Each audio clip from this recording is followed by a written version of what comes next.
Sir कल का market movement बहुत इंटरेस्टिंग था, आपको क्या बड़ा बिग डेटा में दिखा? निफ्टी दूसरे दिन तेज रहा है, 67 पॉइंट चढ़कर 24,300 के ऊपर बंद होने में कामयाब रहा है। चौथे दिन हायर हाई हायर लो बनाकर निफ्टी ने मजबूती के संकेत दिए हैं।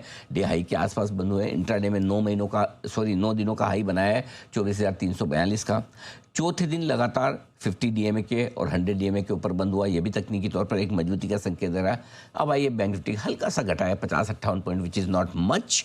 7 दिनों से ये 900 पॉइंट की रेंज में ट्रेड हो रहा है, बंद हो रहा है। जो 50 डीएमए इसका 56,560 है, 200 डीएमए साथ में 57,427, इसी रेंज में 900 पॉइंट में 7 दिन इसने निकाल दिए। तो अब इसको ब्रेकआउट के लिए जरूरी है कि 57,500 के ऊपर बंद हो तो मजा आए थोड़ा, ठीक है।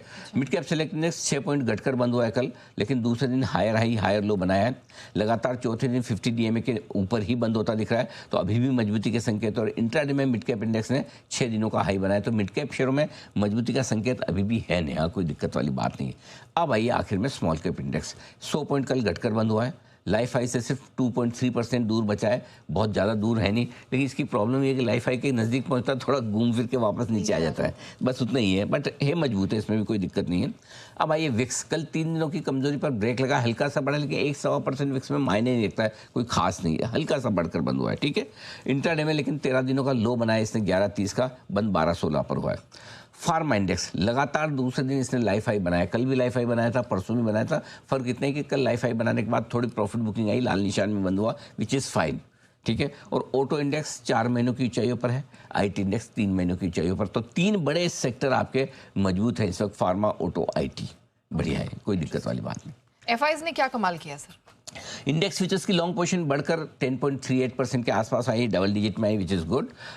लगातार तीसरे दिन कैश में खरीदारी की है 3600 करोड़ की। एफआईज की बिकवाली रुक रही है, खरीदारी लौट रही, संकेत आया। सीरीज के आखिरी दिन खरीदा, जुलाई सीरीज में, सीरीज के पहले दिन खरीदा, सीरीज के दूसरे दिन। और कल की खरीदारी बहुत ज़रूरी थी। क्यों ज़रूरी थी? कल आप देखिए, परसों आपका डाउ अच्छा खासा घटा था, 1150 पॉइंट, राइट। नेस्डेक भी घटा था, ठीक है। उसके बाद कल सुबह कच्चा तेल $89 के आसपास था, राइट। सो कल हमने सुबह बात भी की थी, आज एफआईज की खरीदारी का लिटमस टेस्ट है। अगर उनको बेचना है और सिर्फ वो 1-2 दिनों के लिए $2-4 के क्रूड को देखकर खरीद रहे हैं, तो फिर बेच देंगे आके, या कोई हेज फंड टाइप के या इस तरह के शॉर्ट टर्म एफआईज हैं, बेच देंगे वो।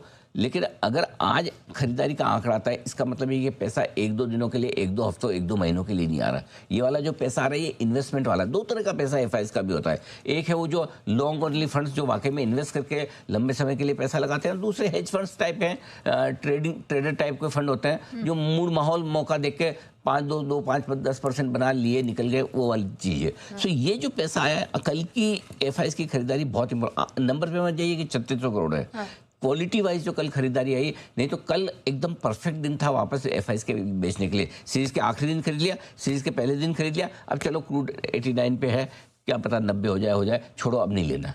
सो आई थिंक कल का डेटा उस हिसाब से काफ़ी इंपॉर्टेंट है क्वालिटी के लिहाज से। और नेट भी अगर आप देखेंगे नेहा जी, तो चौथे दिन लगातार खरीदारी की है, और 4,700 करोड़ के आसपास की एफआईज की खरीदारी है, वो अच्छी कही जाएगी।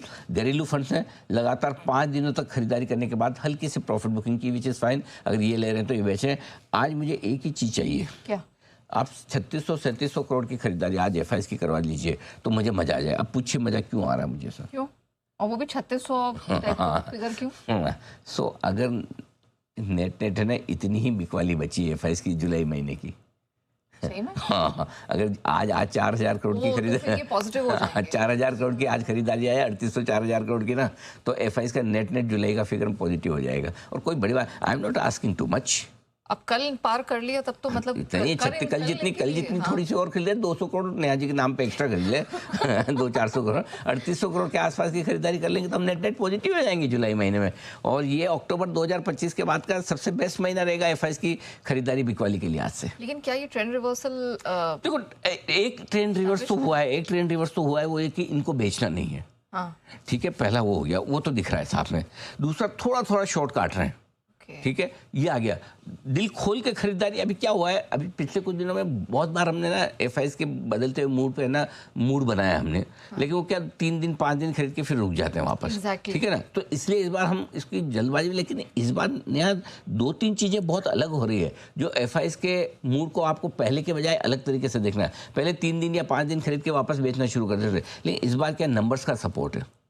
इस बार आपको ग्लोबल मार्केट्स में जो बाकी इमर्जिंग मार्केट्स का हाल बुरा है उसका सपोर्ट है। तीसरा, इंडिया की लंबी अंडर परफॉर्मेंस हो गई है। सो आई थिंक देयर बहुत सारी चीज़ें पहले से बेहतर है, जिसकी वजह से एफआईज का जो रुझान बना है, इसमें आप अगर आज ही डिसीजन लेना है तो एक डिसीजन ले लो। डिसीजन है कि एफआईज बड़ा नहीं बेचेंगे। ये डिसीजन दिख रहा है कि अब बड़ा बेचने के मूड में इंडिया में नहीं है। जो एक टाइम था ना 7-7, 8-8 हज़ार करोड़ की बिकवाली, 5-5 हज़ार करोड़ प्लस की बिकवाली कैश में रोज, उतनी झेलते थे अपन। आज वो सिचुएशन नहीं कम से कम। तो कम से कम बड़ी बिकवाली का डर निकल गया, छोटी मोटी खरीदारी है, लो लेवल पे थोड़ा सपोर्ट भी आ जाएगा, और हो सकता है थोड़ा बाहर के बाजार और ख़राब कर ले, मतलब emerging markets Korea Japan type वाले जो दूसरे हैं, ताइवान वगैरह, तो हो सकता है हमारे यहाँ थोड़ा वेटेज बढ़ जाए, थोड़ी खरीदारी और बेहतर होती दिखे। और ये कब होगा, इसका सबसे बड़ा ट्रिगर है ना, क्रूड से मिल जाएगा नेहा। जैसे क्रूड वापस 70-72 हुआ ना, एफआई भर के फिर खरीदेंगे। लेकिन उसके लिए अभी तक उनके लिए एक ही कंसर्न है, क्रूड हायर फॉर लॉन्गर। इसका मतलब रुपया ज़्यादा रिकवर हो नहीं सकता। तो मेरे ख्याल से एकमात्र आखिरी ट्रिगर, क्योंकि बाकी लोकल ट्रिगर्स वो सब देख चुके हैं, एक क्रूड जिस दिन ठीक हुआ ना, उस दिन एफआई फिर बड़ी खरीदारी करने के मूड में आएंगे। ग्रेट सर, ग्लोबल मार्केट के डेटा के बारे में भी ज़रा बताएं ताकि हमें एक आइडिया मिले कि हमें कैसे क्यूज मिल रहे हैं। एशिया आपने देख ही लिया, तगड़ी तेजी है। अमेरिकी बाजारों में 1.5 महीने की एक दिन का सबसे बड़ा उछाल कल आपको मिला है, जो डाउ 600 और नेस्डेक 6 दिनों बाद नेस्डेक में तेजी लौटी। 6 दिन से पिट रहा था, 3 महीने के लो पर था। रुपया 4 दिन की तेजी पर ब्रेक लगा, कल घटा है लेकिन 3 ही पैसे। डॉलर इंडेक्स ये काम का है, 17 जून के बाद पहली बार 100 के नीचे आया है। तो डॉलर इंडेक्स की कमजोरी ग्लोबल मार्केट में, डॉलर इंडेक्स का क्या फायदा होता है, देखिए डॉलर की प्राइसिंग होती है हर एक एसेट क्लास के सामने। इक्विटी भी होगी, फिक्स इनकम भी होगी, करेंसी भी होगी, दूसरी करेंसीज भी होगी और कमोडिटीज़ भी होगी। तो डॉलर का कम होना इक्विटी मार्केट, सोना चांदी और बाकी कमोडिटीज़ के लिए अच्छा माना जाता है, वो तेज़ी का ट्रिगर होता है। इसीलिए आप देखिए जब भी डॉलर कमज़ोर होगा, ग्लोबल मार्केट्स मजबूत होंगे, स्पेशली इमर्जिंग मार्केट्स मजबूत होंगे। कल ब्रेंट क्रूड $85 के आसपास रहा, इस हफ्ते 6% ज़्यादा घट चुका है। सोना 150 रुपये चढ़ा है और चांदी 1600 रुपये चढ़कर बंद हुई। आज भी सोना चांदी में थोड़ी मजबूती रहने की उम्मीद है। और बेस मेटल्स में आप देखिए, लेड को छोड़कर बाकी सारे बेस मेटल्स डॉलर कमज़ोर होने की वजह से चढ़ गए। ओके सर, आज के क्यूज कैसे दिख रहे हैं?